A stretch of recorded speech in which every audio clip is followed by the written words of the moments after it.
Hello everyone. आज हम class 10th का chapter number 3 metals and non metals पढ़ने वाले हैं, यानी धातु एवं अधातु।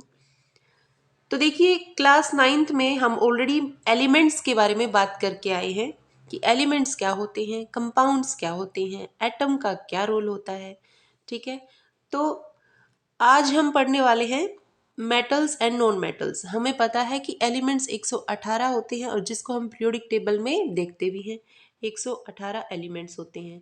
ठीक है, मेटल्स होते हैं लेफ्ट हैंड साइड पे, नॉन मेटल्स होते हैं राइट हैंड साइड पे, और बीच में थोड़े से होते हैं मेटलॉइड्स यानी कि उपधातु। ठीक है, मेटलॉइड्स।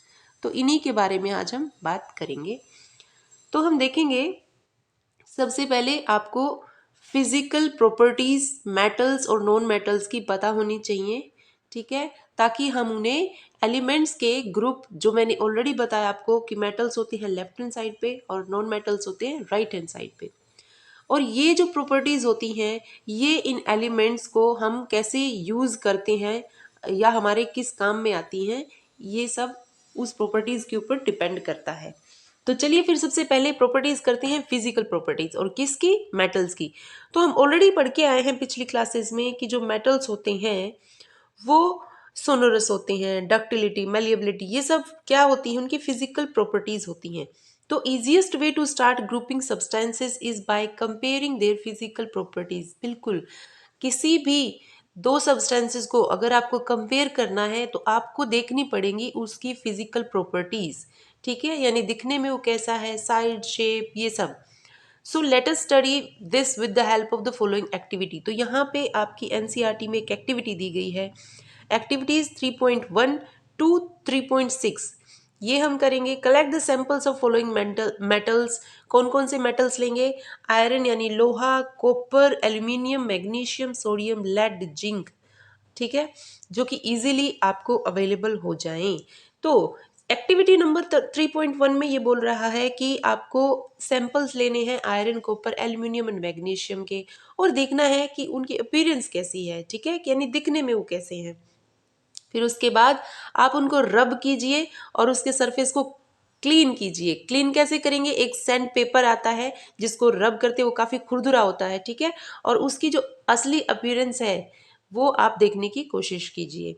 अगला है कि metals in their pure state have a shining surface, this property is called metallic lustrous.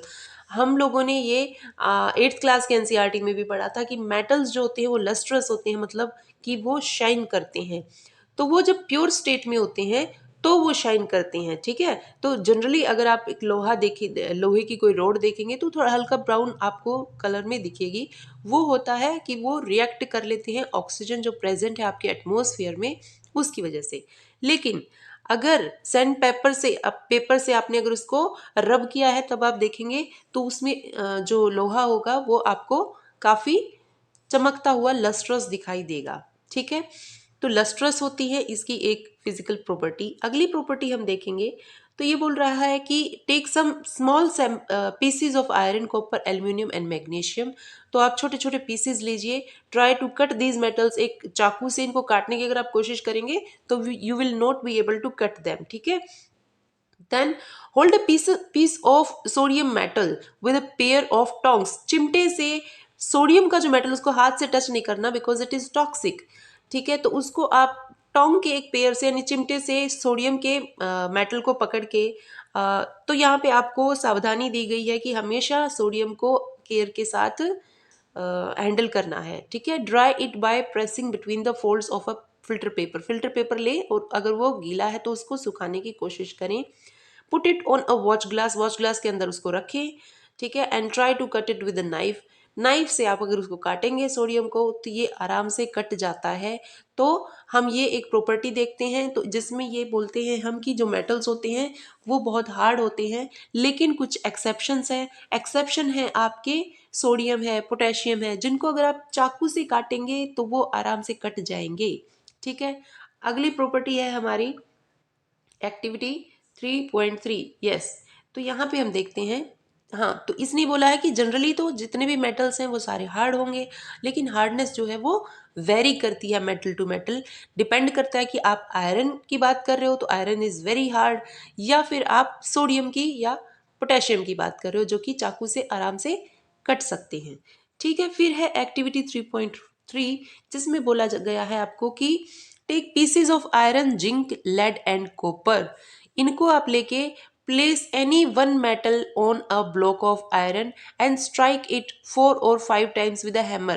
हथौड़े से उसको रख के अगर आप उसको क्या करेंगे, स्ट्राइक करेंगे, तो आप क्या देखेंगे, आप देखेंगे कि जो मेटल है उसकी शेप चेंज हो रही है कि नहीं हो रही है। इसका मतलब क्या है कहने का कि अगर आप मेटल को पीटते हैं हैमर से कंटिन्यूअसली तो they can be change into thin sheets. ठीक है, शीट्स में वो चेंज हो जाते हैं, और जो मेटल्स शीट्स में चेंज हो जाते हैं, इस प्रॉपर्टी को बोला जाता है मैलिएबिलिटी। तो मैलिएबिलिटी क्या है, मैलिएबिलिटी वो एक प्रॉपर्टी है मेटल की जिसके अंदर की उनको पीट के क्या किया जा सकता है, थिन शीट्स में चेंज किया जा सकता है। Okay, so did you know that gold and silver are the most malleable metal. जी, तो अगर आप गोल्ड यानी सोना और चांदी, ये दो ऐसे मेटल्स हैं जो कि सबसे ज्यादा क्या है, सबसे ज्यादा मेलिएबल मेटल्स हैं। ठीक है, अगली एक्टिविटी की तरफ हम बढ़ते हैं। List the metals whose wires you have seen in daily life. तो क्या बोला गया है आपको कि list the metals whose wires you have seen in daily life. जी, तो अब हम एक और प्रॉपर्टी की बात कर लेते हैं, और उस प्रॉपर्टी का नाम है डक्टिलिटी। ठीक है, डक्टिलिटी, डक्टिलिटी का मतलब होता है वायर के अंदर उसको चेंज करना। ठीक है, तो ductility, the ability of metals to be drawn into thin wires, इसी को बोला गया है डक्टिलिटी। तो सबसे ज्यादा डक्टाइल मेटल होगा आपका गोल्ड।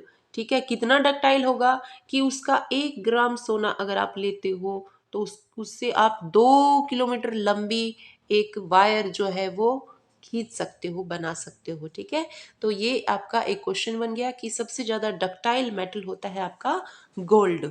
ओके, देन आगे, it is because of their malleability and ductility that metals can be given different shapes according to our needs. तो इसीलिए गोल्ड को जो है आप ज्वेलरी में हम ज़्यादा यूज़ करते हैं क्योंकि ये बहुत ही मेलिएबल और डक्टाइल है। ठीक है, उसको डिफरेंट शेप्स यूज़ कर सकते हैं अपनी नीड के according. Can you name some metals that are used for making cooking vessels. Do you know why these metals are used for making vessels. तो यहाँ पे आपको अगली प्रॉपर्टी बताने की कोशिश की गई है, और वो प्रॉपर्टी है कंडक्टर्स।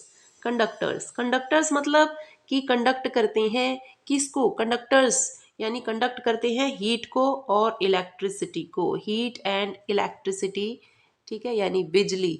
तो गुड कंडक्टर्स होते हैं कौन, आपके मेटल्स। मेटल्स जो होते हैं वो गुड कंडक्टर्स होते हैं, अपने माध्यम से बिजली को प्रवाहित करते हैं या हीट को प्रवाहित करते हैं। और यही आपको समझाने की कोशिश की गई है। तो ये बोल रहा है जितने भी आप वेसल्स, कुकिंग वेसल्स यूज करते हैं, कुकिंग वेसल्स जब आप यूज करते हैं किचन में तो वो मेटल्स के बने होते हैं। ठीक है, मेटल्स के किस लिए बने होते हैं, क्योंकि metal is a good conductor of heat and electricity. जी, आगे बढ़ते हैं हम, तो देखते हैं यहाँ पे एक एक्टिविटी, एंड यहाँ पे सबसे पहले फिगर में देख लेते हैं क्या क्या बताने की कोशिश की गई है। तो ये बताया जा रहा है कि अगर आप एक मेटल की वायर लेते हैं, अगर आपने मेटल की ये एक वायर ली है, ठीक है, और जो इसका फ्री एंड है वायर का ये यहाँ पे है, पिन लगा रखी है और पिन से अटैच किया हुआ है वैक्स यानी मोम। ठीक है, वैक्स यानी कि मोम को अटैच किया गया है। देन यहाँ पे बर्नर है हीट देने के लिए, और ये आपका स्टैंड है। ठीक है, तो देखते हैं कि जैसे ही हीट जो है देनी शुरू करते हैं हम इस मेटल वायर को, तो ये गर्म होती है और हीट जो है यहाँ से कंडक्ट होती है यहाँ तक, और यहाँ पे जो वैक्स लगाया गया है वो पिघलना शुरू हो जाता है। ठीक है, तो इसका बताने का मीनिंग क्या है कि metals are good conductors of heat. ठीक है, हीट का तो हमने देख लिया। देन हम एक्टिविटी में देखते हैं। एक्टिविटी में आपको सेम चीज़ बताई गई है कि आपको क्या करना है। ठीक है, कि ये बोल रहा है एल्यूमिनियम या कॉपर की वायर लें और इसको जो है स्टैंड से ऐसे लगा दें। ठीक है जी, आगे बढ़ते हैं।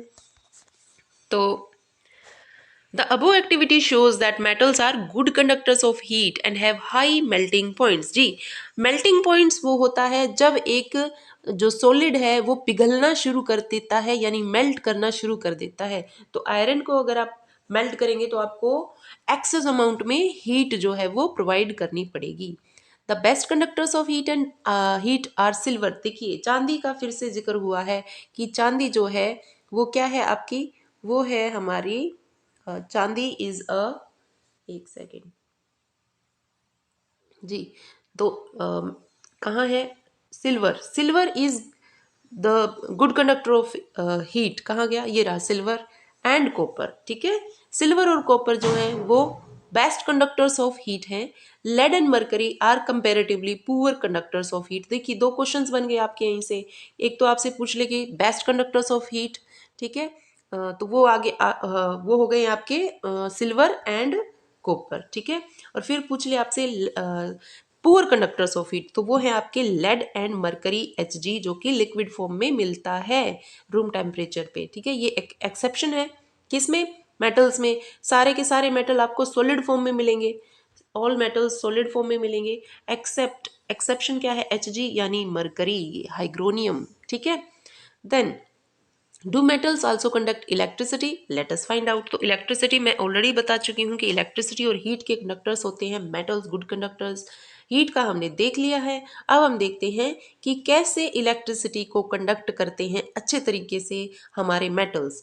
तो जी यहाँ पे देखिए आप मेटल्स में देख पाएंगे, यहाँ देखिए ये आपने एक बैटरी लगा रखी है। ठीक है, यहाँ पे बैटरी से कनेक्ट किया है एक बल्ब, ये है आपका स्विच जो कि सर्किट को कंप्लीट करता है। ठीक है, और ये है सैंपल्स, जो भी सैंपल्स आप रखेंगे टेस्ट करने के लिए कि वो जो है। अब देखिए एक्टिविटी 3.6 में क्या बोल रहा है, सेटअप इन इलेक्ट्रिक सर्किट, जैसा हमने अभी देखा है।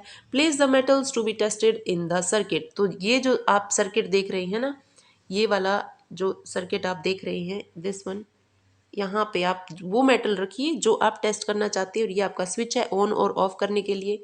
ठीक है, then place the metals to be tested in the circuit between terminal A and terminal B. Does the bulb glow. अगर आप मेटल्स को यहाँ से कनेक्ट करते, कोई भी मेटल, मान लो आपने आयरन की एक छोटी सी रॉड ली और इसको यहाँ पे ऐसे कनेक्ट किया, तो हम देखेंगे कि ये बल्ब जो है ग्लो करेगा अगर आपका स्विच ऑन है तो। ठीक है, then what does this indicate, तो ये इंडिकेट करता है कि मेटल्स जो हैं are good conductors of electricity also.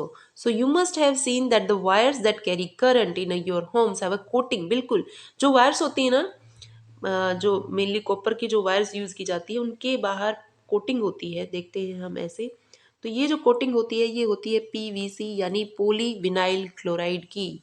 ठीक है, या फिर रबड़ की। क्यों, ऐसा क्यों होता है, क्योंकि ये इंसुलेटर्स होते हैं इलेक्ट्रिसिटी को, और इंसुलेटर्स जो आपके मेटल है उसको कवर किया जाता है इंसुलेटर से, ताकि आपको जो है शॉक ना लगे, करंट ना लगे। Why are electric wires coated with substances, तो इसका आंसर आपको मिल गया है। आगे चलते हैं, what happens when metal strike a hard surface. जी, आप स्कूल वगैरह में जो बेल होती हैं वो मेटल्स की बनी होती हैं, तो मेटल्स को जब किसी हार्ड सरफेस से स्ट्राइक करवाया जाता है तो दे प्रोड्यूस साउंड।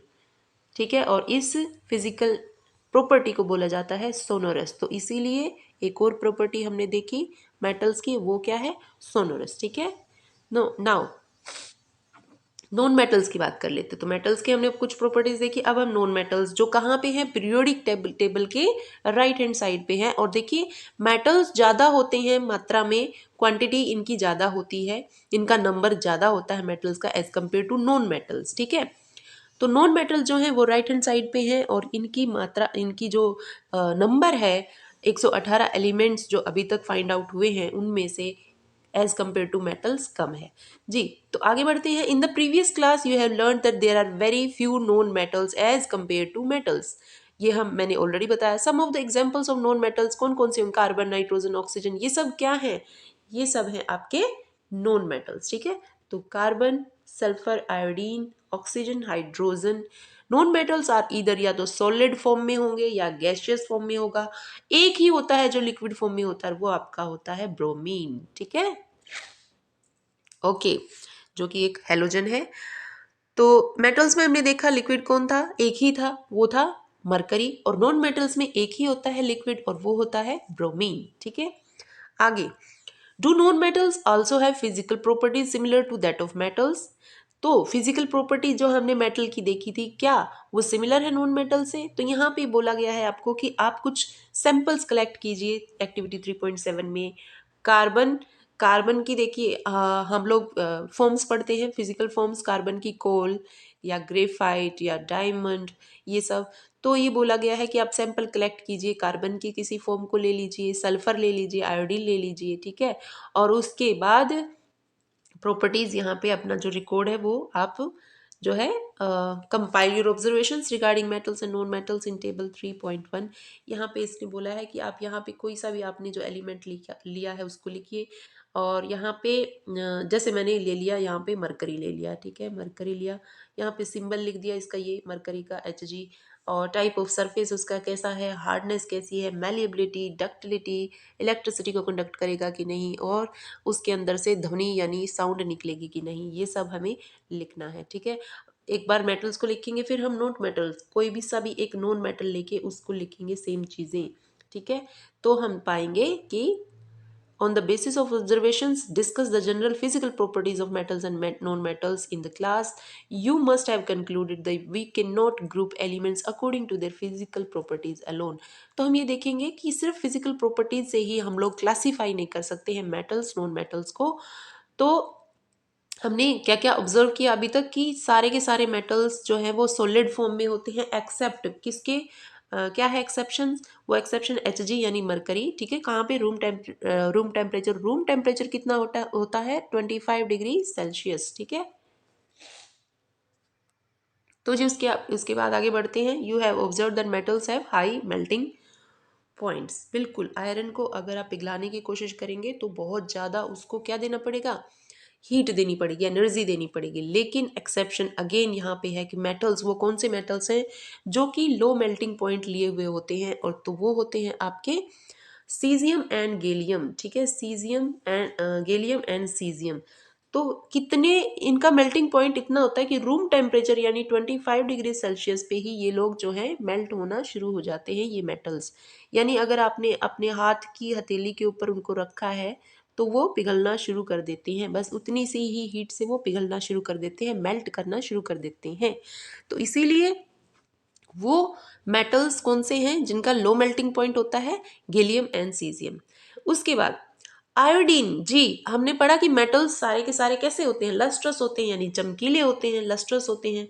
तो नॉन मेटल जो होते हैं ना वो होते हैं नॉन लस्ट्रस, मतलब उनमें शाइन नहीं होते। लेकिन यहाँ पे एक एक्सेप्शन आता है कि नॉन मेटल्स में एक नॉन मेटल ऐसा है जो कि लस्ट्रस होता है, यानी शाइन करता है इसका सरफेस, वो है आयोडीन। ठीक है, फिर आगे बढ़ते हैं। Carbon is a non metal that can exist in different forms, ये हमने अभी बताया। ठीक है, तो each form is called allotrope, ये हम ऑलरेडी एक चैप्टर है जिसमें इसको डिटेल में डिस्कस करेंगे। तो इसके एलोट्रोप यानी इसके फिजिकल फॉर्म्स अलग अलग हैं। तो उसमें diamond is an allotrope of carbon, ठीक है, जो कि hardest substance known and has a very high melting and boiling point. ठीक है, तो जिसका मेल्टिंग और बॉइलिंग पॉइंट यानी इसको बॉयल या मेल्ट करने के लिए बहुत ज़्यादा अमाउंट में एनर्जी या हीट देनी पड़ेगी। फिर ग्रेफाइट जो कार्बन का दूसरा एलोट्रोप है, ठीक है, इसमें यहाँ पे हम एक्सेप्शन पढ़ेंगे। एक्सेप्शन देखिए क्या है कि जितने भी नॉन मेटल्स हैं, जितने भी नॉन मेटल्स हैं वो गुड कंडक्टर्स नहीं होते हीट और इलेक्ट्रिसिटी, यानी कि वो क्या होते हैं, गुड कंडक्टर नहीं है तो क्या है, इंसुलेटर्स हैं, इंसुलेटर्स हैं। लेकिन यहाँ पे एक्सेप्शन क्या है कि एक ऐसा नॉन मेटल है जो कि कंडक्ट करता है इलेक्ट्रिसिटी को, और वो कौन सा है, वो है आपका ग्रेफाइट, जो कार्बन की एक एलोट्रोप है। ठीक है, तो ग्रेफाइट जो है, जो कार्बन की एलोट्रोप है, ये कंडक्ट करता है इलेक्ट्रिसिटी को, ये गुड कंडक्टर ऑफ इलेक्ट्रिसिटी होता है। ठीक है, आगे बढ़ते हैं। अल्कली मेटल्स, देखिए अल्कली मेटल्स कौन से होते हैं। अल्कली हम ऑलरेडी पढ़ के आए हैं कि अल्कली आर दोज बेसिस जो कि वाटर के अंदर सोल्यूबल होते हैं। कौन से बेस, वो बेस जो कि वाटर के अंदर सोल्यूबल होते हैं। ठीक है, तो बेस हम किसको भी बोल सकते हैं, हम किसी मेटल के ऑक्साइड को भी बेस बोल सकते हैं। मेटल ऑक्साइड को भी बेस कहा जा सकता है। ठीक है, अगर कोई मेटल ऑक्साइड पानी में सोल्यूबल है तो वो अल्कली कहलाता है। तो इसीलिए यहाँ पे अल्कली मेटल्स कौन कौन से, लिथियम है, सोडियम है, पोटेशियम है। ये लिथियम सोडियम पोटेशियम क्या है, अल्कली मेटल्स है, मतलब कि इनके जो ऑक्साइड्स हैं they are soluble in water. ठीक है, अब ये जो अल्कली मेटल्स हैं ये सॉफ्ट होते हैं, इतने सॉफ्ट होते हैं कि इनको आप नाइफ से भी काट सकते हो। Okay, they have low densities and low melting points, पिघलते भी जल्दी हैं। ठीक है जी, आगे बढ़ते हैं।